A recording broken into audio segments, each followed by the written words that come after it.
Hello, everyone. Welcome back to another episode of Spiritually Speaking. Today, my guest is the beautiful Melanie, co host of the Hey Why of It guys.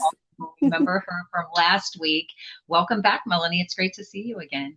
Thank you so much. I'm so happy to be here with you, Dee. Yes, you're very welcome. I'm happy to have you here. It's really been great getting to know you and Gina better. I Yeah, loved our last conversation. I thought it was really, really great and offered a lot of insight. So, we're just going to take off on your individual journey, whatever you'd like to share with us today, Melanie, and help enlighten some people and maybe help them along their journeys.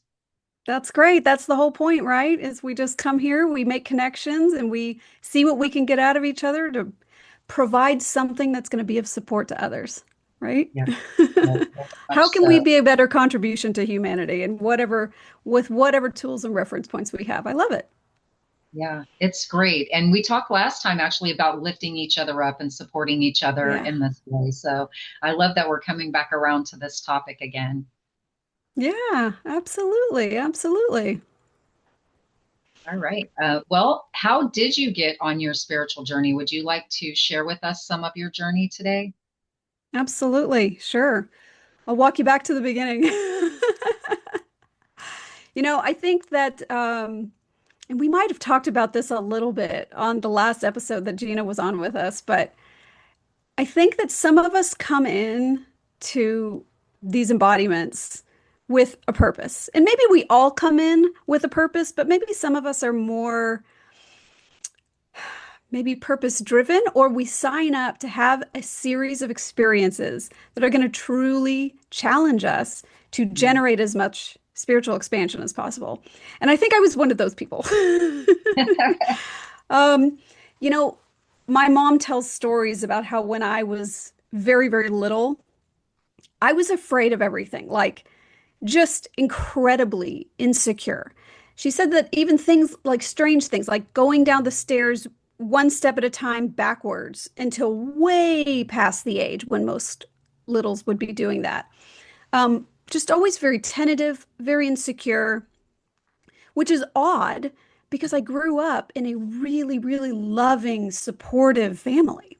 So, most people would assume that with that intensity of insecurity, that I must have had a difficult home life, and I didn't. Like my family was my refuge. And I truly came into this life in an environment of unconditional love. And there's not a lot of people who could say that, I think. Um, Um, so love was not the thing I came here to understand and expand into, at least not receiving love from others. Like that part, I've had that down from the beginning. Perhaps loving myself was a part of that. Um, but more than anything else, I think overcoming fear was something that I came in from the very beginning, creating sets of circumstances to have a lot of fear in my life that was always external. In other words, outside of my family. And it was almost all related to, at least in the early stages, it was related to my relationships with others, peers. So friends, classmates, people, outside of my family. Um, and it was one of those things where it was very confusing for my family to try to be like, I don't understand. Why is she so sad all the time? Why is she so insecure? My little sister, for example, life of the freaking party. My little sister was literally the most popular kid at the party at every party she went to.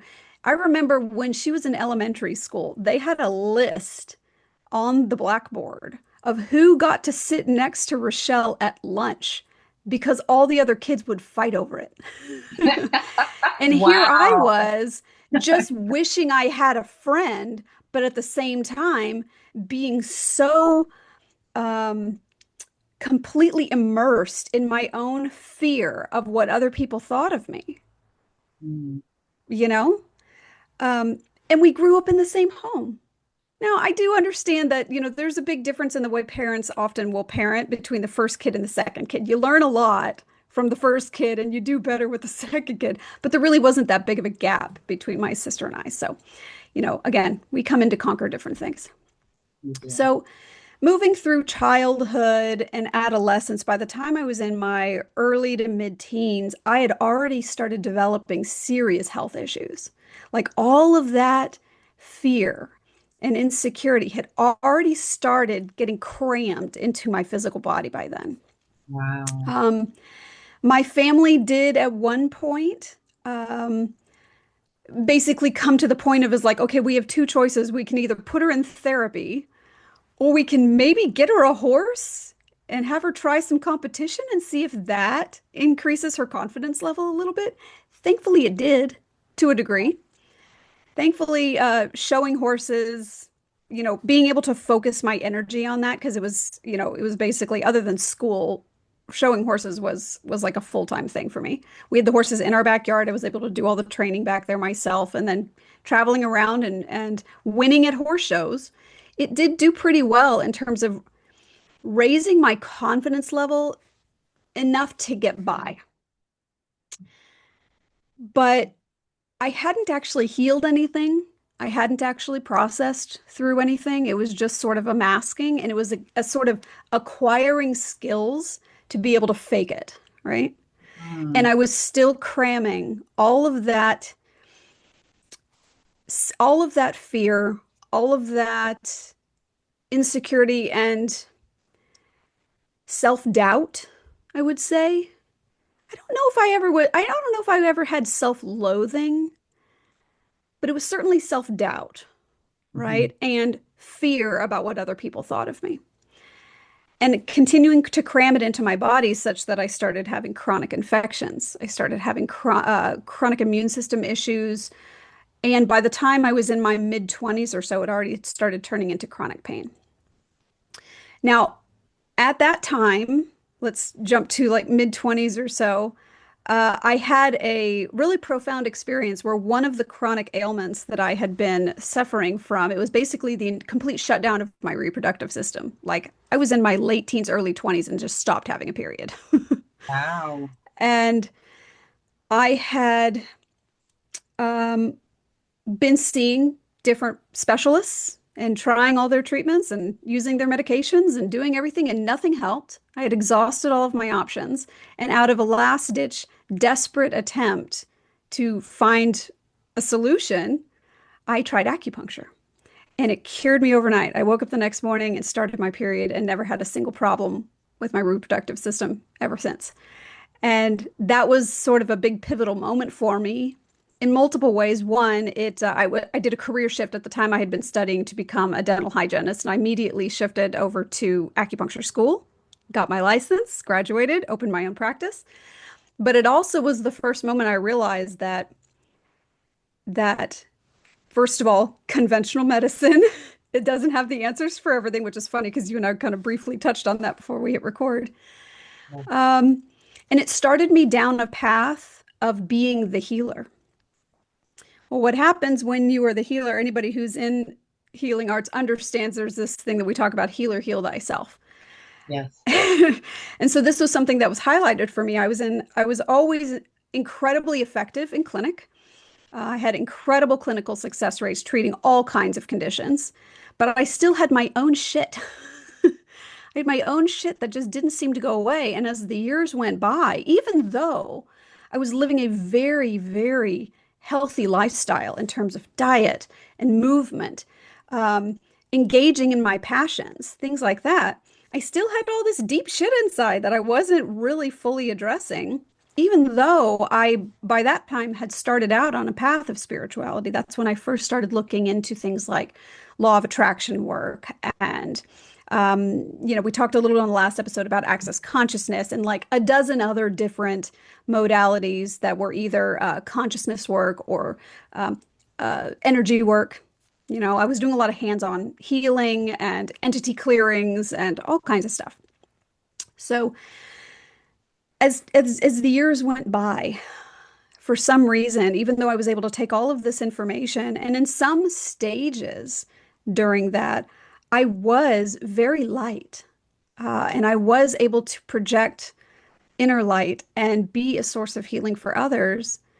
I still hadn't really gotten down to the meat of it myself. I was becoming more and more outwardly confident, but I still hadn't cleared out all of the deep wounds from the past. It was sort of like I was just stacking light on top of it. Yeah.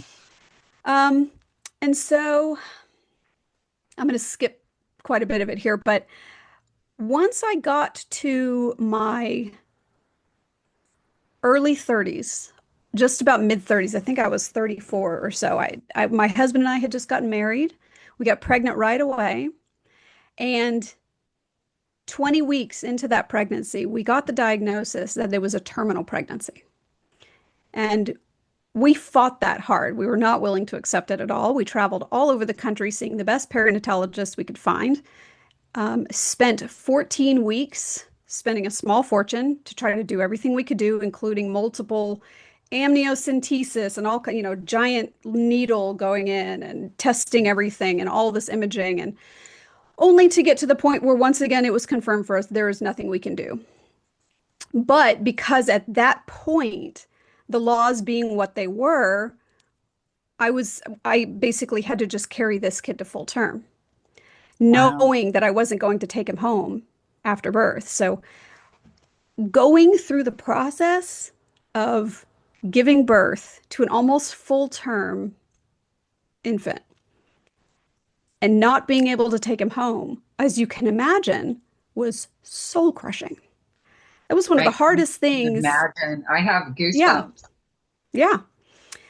It was one of the hardest things my husband and I had ever dealt with. Now, the good news was is that because we knew in advance, we were able to begin the process of coming to terms with things and working on healing the pain of it in advance. It didn't stop the emotions from coming afterwards.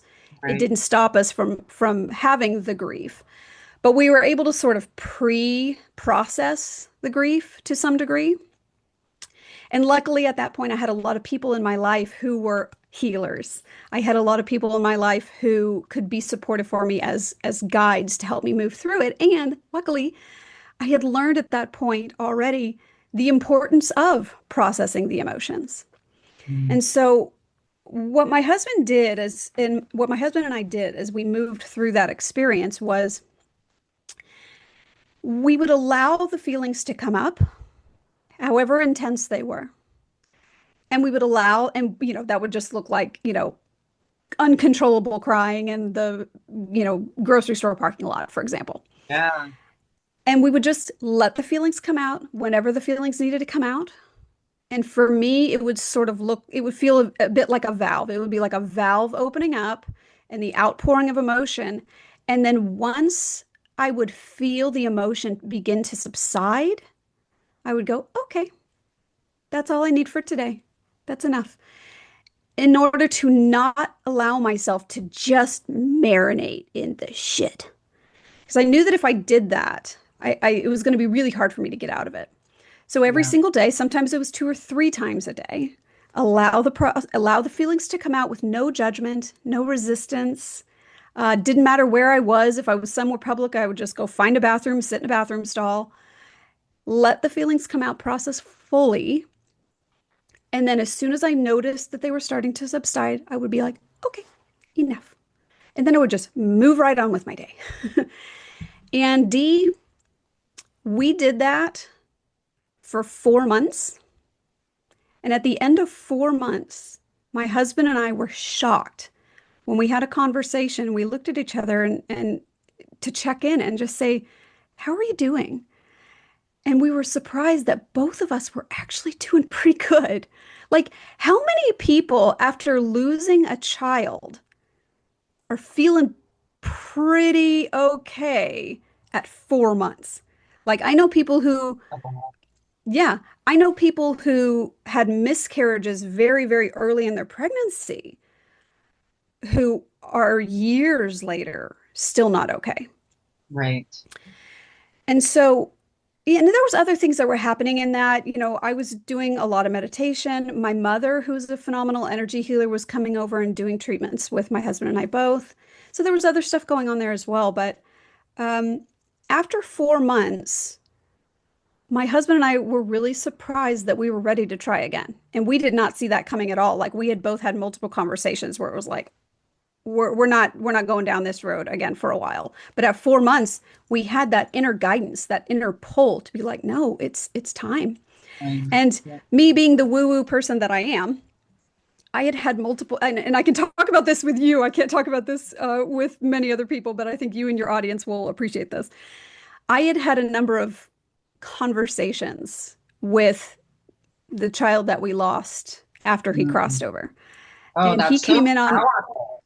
yeah, Holy crap. Melanie, that's so powerful. he came in on multiple occasions, just in meditation. It wasn't necessarily that there was actually times where I did reach out and look for him, and he wasn't around. It was sort of like it was the kind of thing where if I was desperately asking for connection, I wasn't in alignment with it. But when I was just in a place of peace, he came in several times. And what he shared with me was that he never intended to be in the body.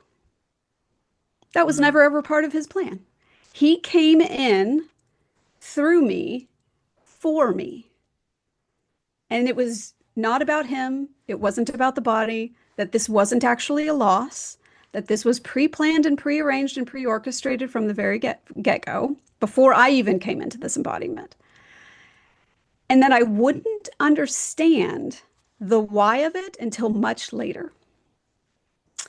So that was something that I think helped lighten the burden a little bit and helped relieve the grief to some degree, just understanding, okay, there's a reason for all of this. And it's okay if I don't understand it now. And he's not over there being like, oh, boo, I missed out on the body. Something didn't work. Something went wrong. He was like, no, I was never supposed to be in the body. This is for you and for you only. Wow. So, um, 4 months later, we try, pregnant right away. 9 months after that, I had a beautiful, beautiful, perfect baby girl. She's 10 now, which is insane. And she's absolutely like just the light of my life. And it's interesting. She talks about it all the time about how she's so, so happy that she's an only child. And I'm like, okay, interesting. And That is very she interesting. she says she just really likes being an only child. She's like, and of course, my husband and I, after we got our perfect baby girl, we were like, that's it, we're done. I'm not doing pregnancy ever again. Pregnancy was not fun the first time, and it was not fun for me the second time because I was coming off of the back of a traumatic pregnancy. Right. So my thyroid was trashed, my back was trashed, like back-to-back pregnancies were a really bad idea for me. So we were never doing that again. And how beautiful is it that my daughter is just like, I'm so glad you guys didn't want to have another child. That works out so well for her. So anyway, That's now amazing.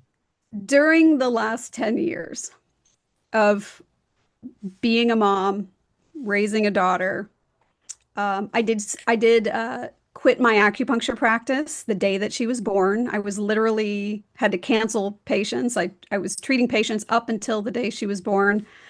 She was born at home, and which was amazing. That was an incredible experience. I had intended to have a birthing center birth with the first one, and of course got kicked out of the birthing center when they found out it was a terminal pregnancy. So I had to have a hospital birth with that one, which was never something that I wanted, and of course it was traumatic. So with the second one, I was like, we're doing this the opposite. This is whatever this is going to be the exact opposite of the first one. Beautiful home birth. It was absolutely one of the most extraordinary experiences of my life. Candles and mute and low lights and in the comfort of my own bed and only my most beloved inner circle with me. It was really, really beautiful. So raising her for the last 10 years has been an extraordinary experience, but something that started happening through that process is slowly over the years, what had been sort of minor aches and tension and stiffness prior started becoming gradually debilitating pain and restriction of movement. Inexplicable. Um, all of the tests that I took came back negative. Nobody had any idea what it was or what was going on. I am somebody who has always leaned towards alternative and natural medicine. So I was seeing the best of the best in terms of holistic practitioners. functional medicine doctors, chiropractors, naturopaths, even lymphatic drainage, and just like I can't even think of all of them, all of the practitioners that I saw over the years. In the last 2 years, I was finally diagnosed with Lyme disease. And at that Wow. point, I was ecstatic. If you can imagine how strange that sounds, I was ecstatic because I had spent up to that point 8 years getting misdiagnosed and mistreated and failed treatment after failed treatment after failed treatment. And can you imagine the frustration and the Yeah, you disappointment and finally the felt like you weren't small, crazy. right, the small fortune that I spent because none of these people take insurance that I've Right. been seeing, That's right? so true. And so I was ecstatic when I got this Lyme disease diagnosis. I thought, finally, an answer that makes sense. Yeah. And I spent 2 years treating Lyme disease and didn't feel any better at the end of it. Mhm. And through a divine appointment just recently, December of last year, I told you a little bit about the divine appointment on the Yeah. episode we did with Gina briefly. But essentially, just God, universe guided me to be at the right place at the right time to meet somebody who identified in the blink of an eye. It was like she took one look at me and she knew that what I was actually dealing with was nervous system dysregulation. And over the course of the next several months, she became my what's called a limbic coach, and she helped me begin to heal what's essentially a broken nervous system. And I couldn't help but recognize, why would a nervous system get dysregulated? How does that happen? Well, duh, it's trauma. It's trauma. It's trauma. Absolutely. And here I was thinking that I was so wonderfully healed from the loss of a child. Here I was thinking at that stage of my life, having done so much spiritual work and cleared so many limitation programs and um, grown in confidence, having built a successful business and treated hundreds of patients and helped heal so many others. Here I was thinking that I had overcome all the insecurity and I had overcome the loss of a child and I had overcome so much stuff. And yet, my nervous system was jacked. Yeah. And I finally realized that I had just I had healed enough to be emotionally okay and get through life, but I'd crammed a whole lot of that into my body. Hmm. And so I spent, starting in January of this year, um, diligently until for 6 straight months, working on soothing and calming my nervous system, really working on the physical body aspect of it, but also in doing so, using tools and techniques such as the visualization technique that I shared in the previous episode with you, Hmm. using these techniques to really reconnect with joy. Because something that I had realized is that over the 10 years, especially of chronic pain, I lost my connection with joy. Like even things that I was happy about, I didn't even notice that I couldn't connect with joy Yeah. until it became a cognitive aha awareness.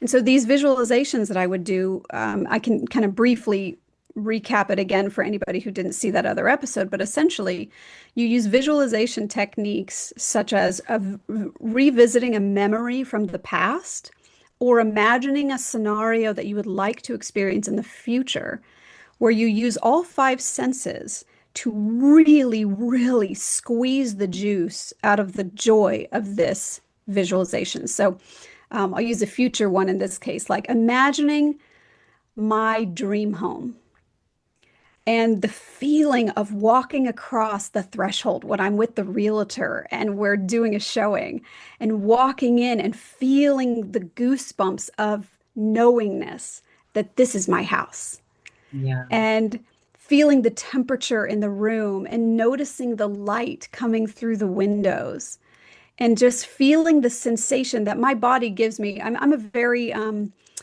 people talk about clairaudience, clairvoyance, clairsentience. Mhm. I'm very clairsentient, so I feel energy. I feel vibration tactilely in my body. My body's very good at giving me information about frequency. And so I know for me that something is a hell yes when I feel the hell yes in my physical body. And Yes. so I would be doing these visualizations where I'm carving out time throughout my day, up to an hour every single day, basically forcing my brain to engage in a joy scenario and really experiencing it with all of my five senses because the brain does not know the difference between a past or future visualization and the present moment. Your brain processes it all, especially when you incorporate the sensory components of it. Your brain processes all of it as if it's right now. Yes. And through this technique of using these visualizations on a daily basis, I began rewiring my brain, rewiring my nervous system. And wouldn't you know it, Dee? After, first of all, 2 weeks of doing these visualizations every single day, the pain in my body dramatically reduced. Like I'm talking going from like an 8 out of 10 to like a 3 in 2 weeks. That's And amazing. then continuing it all the way through the 6 months, it got to the point where I have very little pain in my body at all. In fact, I was going around talking about how healed I was. And then Mhm. I Uh-oh. thought, guess I'm good now. And I sort of just slid back into normal life and I stopped doing the things that I was doing very well that were taking good care of me. And I started allowing the mind chatter to come back in. My mom calls it the yapping chihuahua. Oh, Started yeah. letting started letting life bother me again. I forgot to do something that's very important is to look for the simple joys in your everyday, every moment experience. Mhm. And my body started locking back up again. And so I'm in a process right now where not only in the last month or so did I start to have this awareness of, oops, oops, I did it again. But it's almost like I'm taking a bounce here. It's almost like the contrast, having the awareness of how horrible I felt for so many years, and then having 6 months of feeling really, really good, and then a very brief reminder of how crappy it feels not to be committed to one's own well-being Mhm. has given me a launch pad for the next stage of my self-mastery. And it's interesting because we talked about in that other episode how, like, over the years, we all kind of bounce around to different modalities and we find different spiritual practices and things that speak to us and really serve to raise our vibration. And sometimes I go back to old things and I play with them a little bit more. Sometimes I discover new things, but I feel like where I'm at right now is a little bit like starting over in terms of my spiritual journey and my commitment to self-mastery. But in the Yeah. process, it was like I needed the contrast. I needed that contrast to really solidify for me as the human character. I needed the human character to really understand the contrast and the value of commitment to self-mastery. Yeah. Because this whole It's really wishy-washy cool. thing, like doing it when I don't feel good to make myself feel better and then backsliding, that doesn't work, Right. you Yeah. know? And we have to give ourselves grace too, though. I really feel like we Yeah. do. And it's the human factor. That's what I always call it. Hmm. It's the human factor that makes us second guess ourselves and things like that. Right. And I wonder though, because listening to your story, I wonder how much of this is related to when you actually came into this incarnation, because it doesn't seem like you ever really were able to address that deep-seated insecurity and fear from when you were a little girl, which is how everything started for you. Yeah. And it's like Hmm. you've done things that have helped you along your path and Hmm. enabled you to enjoy your life for the most part. But it's almost like it still feels like that's there. Have you done some sort of like hypnosis or regression to help you address that piece of when you first came into this incarnation? Maybe it's past life related. I've done many, many regressions. And they all kind of were a little different, but I'm so glad you brought that up because that was a little piece of the puzzle that I left out. It was actually not that long ago, just in the spring, that I had the most profound opportunity to address that insecurity, which really what it looks like is fear of the judgment of others. Mhm. And I manifested an experience in the spring that knocked me on my ass for a couple of months. But essentially, Gina and I have our podcast, but I have many, many, many friends that are in the podcasting industry. And I go on their shows all the time. It's a very, very common thing that I do. And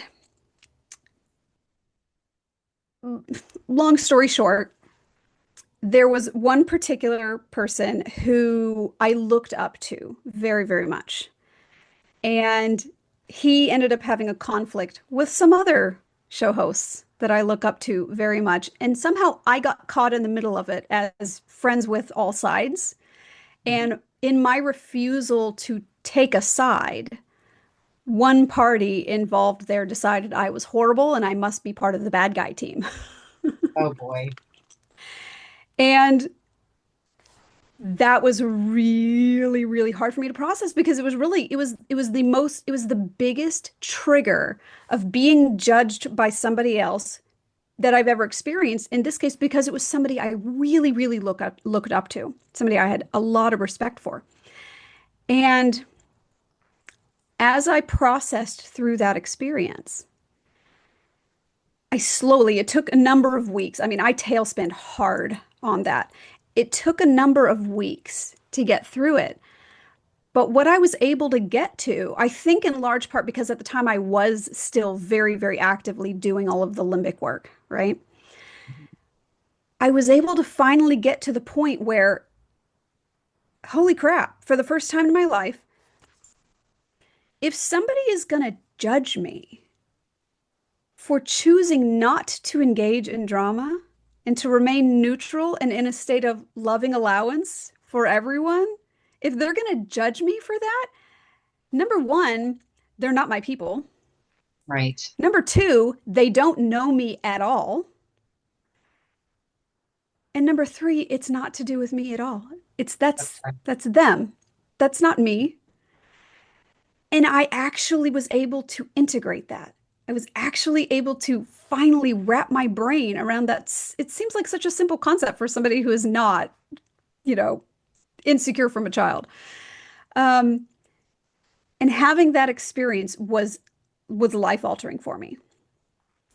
Um, there ended up being more, and the saga kind of continued on, but over the course of a number of months, and still now to this day, I feel like I'm actively becoming more and more and more um, the embodiment of the fractal of God within. And what I said, my mom calls the yapping chihuahua, the human character, the ego mind, right? Yeah. That isn't really the truth of who we are.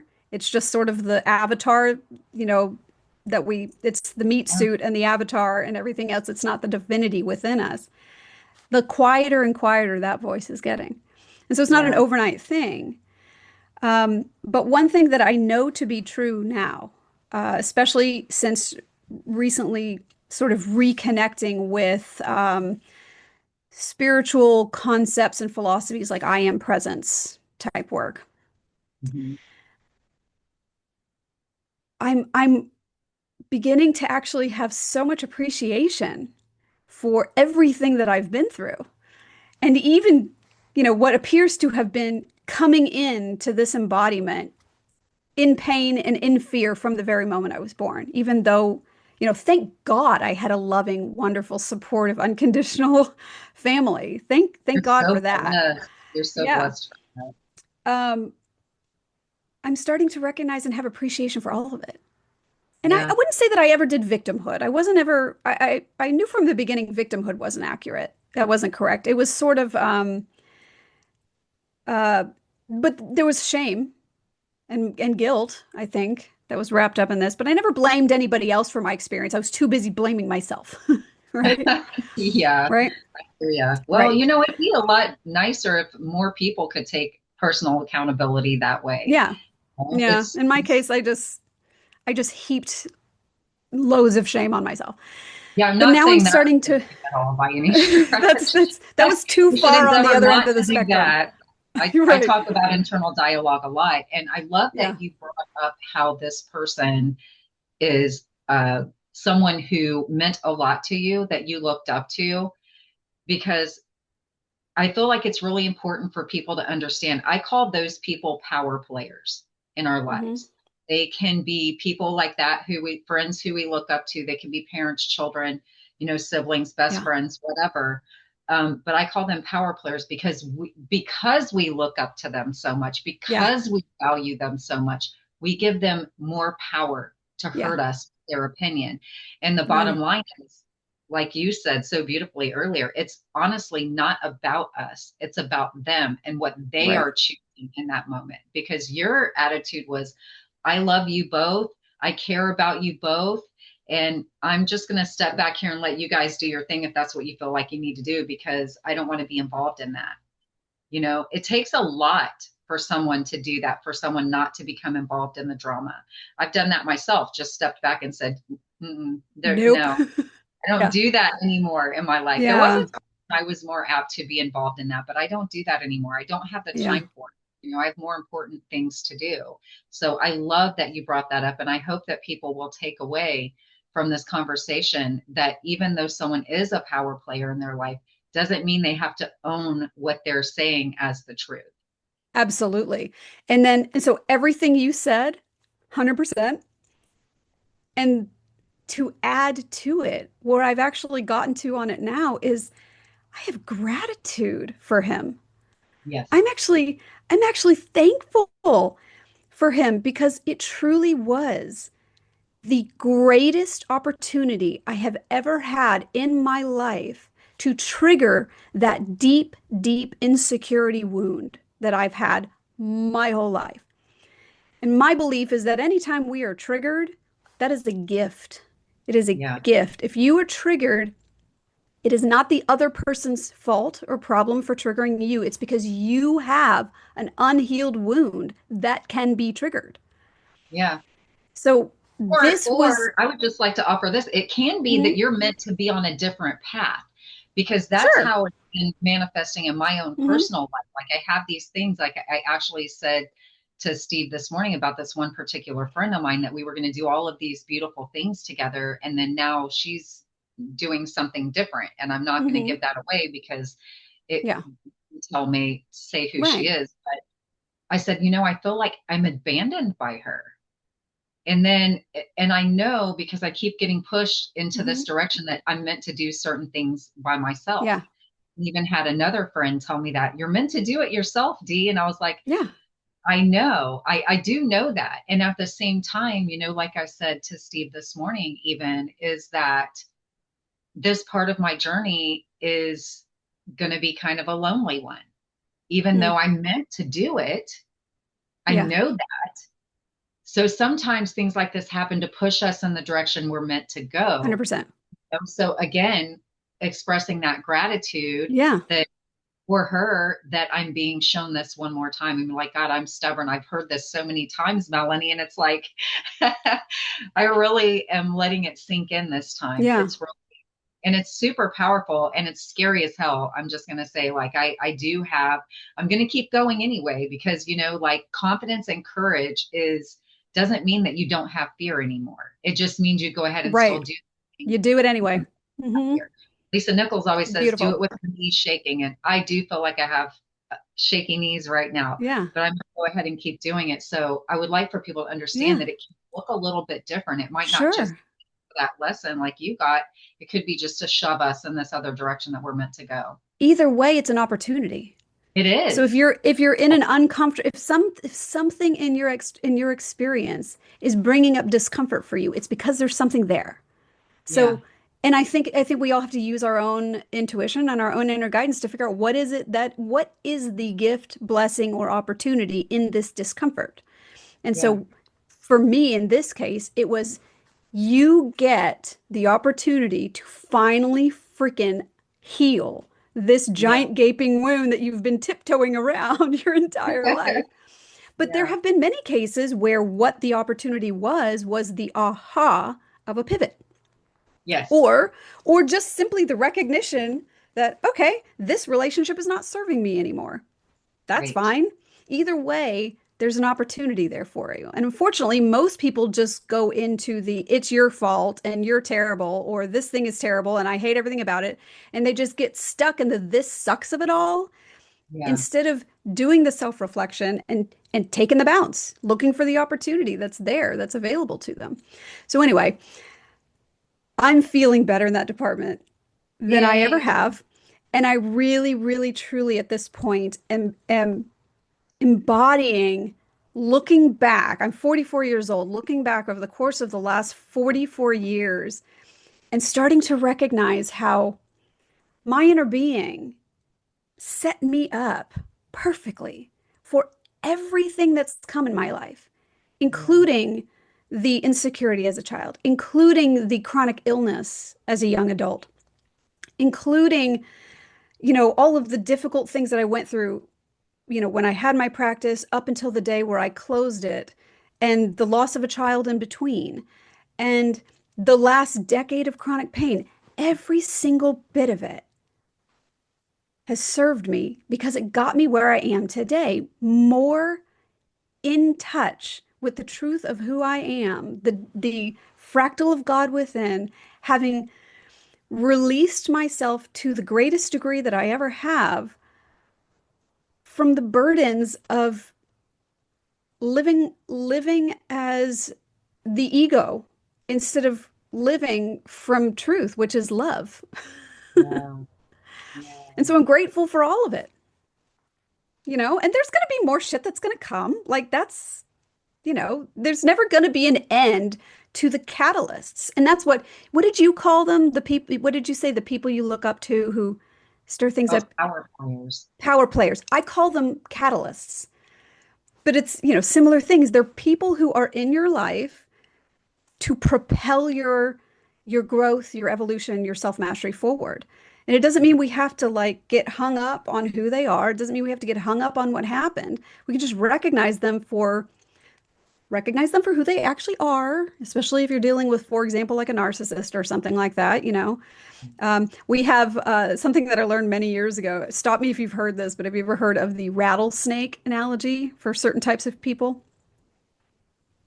Well, I'm not sure. I know that Wayne Dyer's always said that you can't die from a snake bite. No one ever dies from a snake bite. I don't know if that's the analogy that A you're. little different. This is Okay. something I learned a while ago from one of my mentors was there are certain people in your life who are rattlesnakes. Now, what's great about a rattlesnake is perfectly designed for its role in the environment. They're beautiful. They have incredible camouflage, incredible reflexes. Some of them use venom, some of them use constriction. They're really truly perfectly designed predators for their niche in the environment. But you don't pick them up and play with them. Not if you're I made that all sane. about snakes. I was thinking I should have kept it just as rattlesnakes, venomous, camouflage, whatever. Anyway, you don't pick them up and play with them. But there are some people in your life that you can have gratitude for how they are perfectly designed for whatever it is that they do, including being a catalyst for your own evolution. Yeah, But you don't pick them up and play with them. As soon as that's you right. realize they're a rattlesnake, you just back You move. away. Ah, But you don't have to be in judgment, right? We don't have to be in right. judgment. You can have gratitude for them. And so like this guy who like sent me on an emotional tailspin just a few short months ago, and it was really like I'm talking like ugly crying day in and day out over Hmm. something that really had nothing to do with me, right? It was just triggering my unhealed shit. And here I am now. I truly have nothing but gratitude for him. Like if I see him again in person, I'm going to give him a big old hug. Even though he treated me like crap, we sometimes Yeah. go to social events where there's three, 400 people, and he will sometimes be there. Because if it wasn't for him being who he was, perfectly designed to trigger me, I wouldn't be where I am today. Yeah. And where I am today feels pretty damn good. Thank Yeah. Well, I mean, you look great and your energy is good. So that's huge. you. Good. Yeah. Welcome. That's amazing. Thank you for sharing that story from start to where we are now, because that's an incredible story. Do you think you'll ever get back into acupuncture? I doubt it. And and even though I have thought about it from time to time, um, number one, I think that when a path is the right path, the doors open before you. If you're in alignment with it and it truly is what's meant to be, the doors open. Yeah. And the multiple times where I have reconsidered going back into practice, those doors are shit. They are super duper tightly sealed shut. And by that, I mean from the standpoint of the Texas Medical Board and all the hoops I'd have to jump through to get my license turned back on, even though I voluntarily canceled my license at the time. It was going to cost me way too much money year after year to maintain a license if I wasn't in practice. Right. So we canceled it at the time. It just feels like the doors are shut. So that's the main reason is like if this was something I was supposed to do, it wouldn't feel like pushing a boulder uphill to like make it happen. Number one. Number two, I really feel like my homework for this stage of my life is to really truly embody honoring myself. And I don't Mhm. I that some people will interpret that as selfish. I don't think you or your audience would. No. Um, but learning to honor myself and learning to truly be the love that I am so that I can project that out into the world. I don't know Yeah. that I need to be using little metal needles anymore to be a contribution to humanity. It almost kind of feels like that is a somewhat lower vibrational contribution. It's like, what is the highest vibrational contribution I could possibly be? It would be to be a beacon of love and shine that out to absolutely everyone all the time. Mhm. Um, you know what I mean?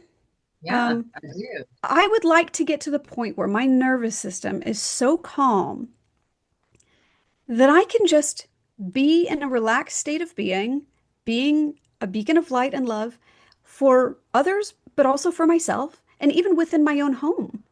Mhm. Gina and I talked about in a recent episode on our show that I still struggle, even though I've healed my nervous system enough that I'm not in pain all the time anymore.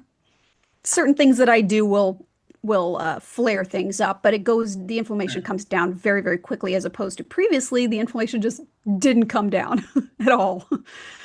Um, one of the things that I've recognized though is that I still have difficulty relaxing. Mhm. And what that means is that, when my husband comes home from a long work trip or something, it's really hard for me to just be the soft place for him to land because I'm too busy going, I want my daughter to be able to come home from school and for me to just be there for her. Just be there to listen and embrace her and just give her my undivided attention.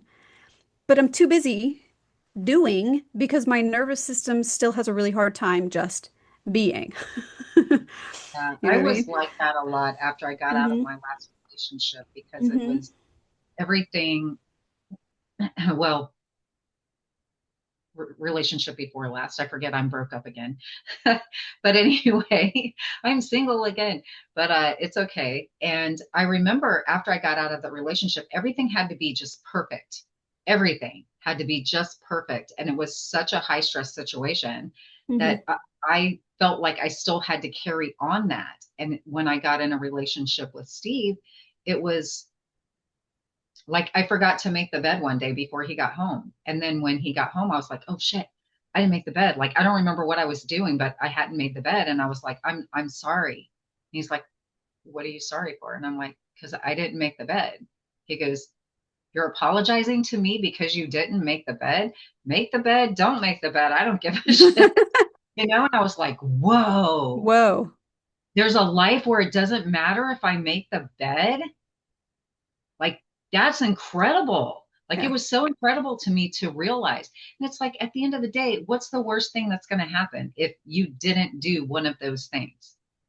Like, she's probably not even going to notice. Or she'll be like, finally, mom thought I Yeah. was more important than that little thing, whatever that thing would happen to be on Yeah. that given. I mean, Yeah. but it is difficult. It takes some time, and we have to Yeah. just give ourselves permission Hmm. to for it not to be perfect. And perfect is an illusion anyway, because everyone has a different idea of what that even Yeah. is. So yeah, Hmm. I would invite you just to like ask yourself what's the worst thing that is going to happen if I don't do that thing, if I just Yeah. fully embrace my husband or my daughter and that thing is left undone. What's the worst that's going to Yeah. happen? And what's the Yeah. best that's going to happen? I think we already know the answer to that part though. Yeah. Exactly. Yeah.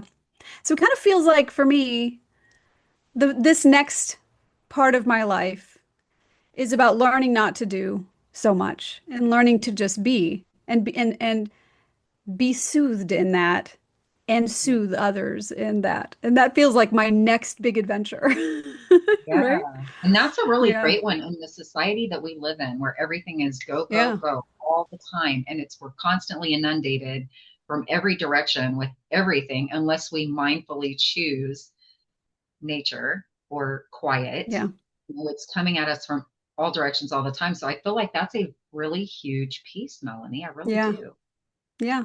And I don't think it's a coincidence that this under this sort of new awareness and clarity of what direction I'm aiming here is happening alongside and in the relatively same part of the timeline as having that big aha moment, healing the insecurity and the fear of the judgment of others, and having my attention brought back to my spiritual journey and reconnecting with that. It's all just it just feels again just like it's all coming together with such perfect divine timing and having gratitude for everything that's led me to this point, even the stuff that sucked really bad. Yeah. Yeah. Gratitude is huge. It's a giant needle Yeah. mover. It really is. I was talking Hmm. to another friend of mine about that this morning. Don't underestimate the power of gratitude. I mean, it's ginormous. Yeah. Melanie, Yeah. I thank you so much for being so vulnerable and sharing your story so beautifully with us today. I know that there are going to be people out there who resonate deeply with the things that you have said. Do you have any last words of wisdom before we close out today? Mm. I would just say, it was something that we touched on a little bit in the last episode that we did that Gina was with us about asking the question of what's right about this I'm not getting. And Yeah, whatever is showing up in your life, whatever it is that you're finding yourself in resistance to, whatever it is that you're emotionally reacting to, whatever discomfort you're in, opening the doors to discovering how it might actually be for you, how it could be a gift or a blessing or an opportunity in disguise if you would just come out of resistance and into the curiosity of what is this experience guiding me to? And the question that I use to stimulate that to kind of like get me out of the resistance is what is right about this I'm not getting? yeah, And we talked about last time, sometimes the awareness comes immediately, sometimes you just marinate in the question and it'll come to you later. Or sometimes it comes in hindsight, but at least yeah, you've opened the door to integrating how the experience was for you, not happening to you. yeah. Yeah, Yeah. I love that so much. Thank you for bringing that up again. I really appreciate that. And thank you once Yeah. again for joining me again today. Thank you, everyone, for joining us on this beautiful episode of Spiritually Speaking. I will be putting the Why of It All podcast link in the description box Hmm. below this video so you can listen to Melanie and Gina on their podcast as well. Thank you all. Don't forget to like, share, and subscribe. And until next time, I love you all.